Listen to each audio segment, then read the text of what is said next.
दोस्तों नमस्ते, प्रणाम, हर हर महादेव। मैं सुमन गुप्ता अपने यूट्यूब चैनल पर आप सभी का स्वागत करती हूँ।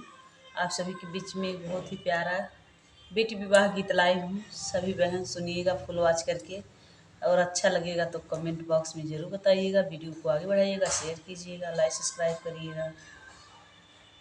आइए सुनाते हैं आप लोग। बहुत ही सुंदर गीत है, सुनिएगा।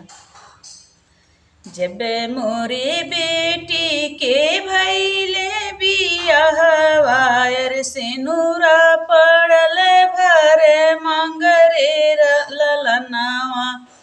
जब मोरे बेटी के भैले बियाहवायर से नूरा पड़ल भरे मंगरे ललनावायर से नूरा पड़ल भरे मंगरे ललनावा। वही दिन मोर बेटी चललिनी ससुरवा।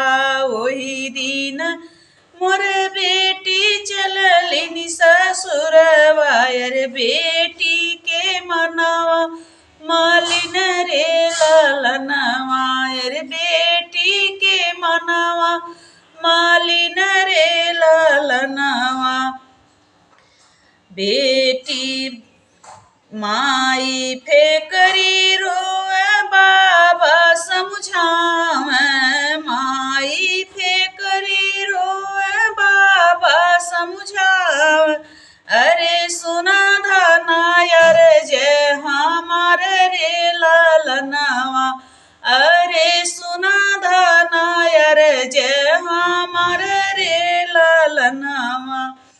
बेटी पराया धाना होली मोरी धाना।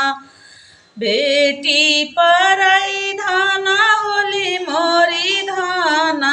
अरे है हवे दुनिया के रीत रे ललनवा। अरे है हवे दुनिया के रीत रे ललनवा।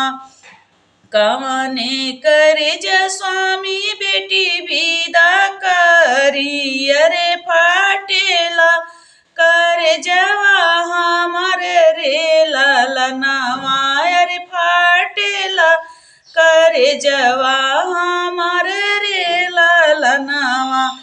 जब मोरे बेटी के भैले बियाहवायर सिंदूरा पड़ल भरे मंगरे ललनवा। यारे सिंदूरा पड़ल भरे मंगरे ललनवा। प्लीज़ सिस्टर गाना कैसे लगा कमेंट बॉक्स में बताइएगा।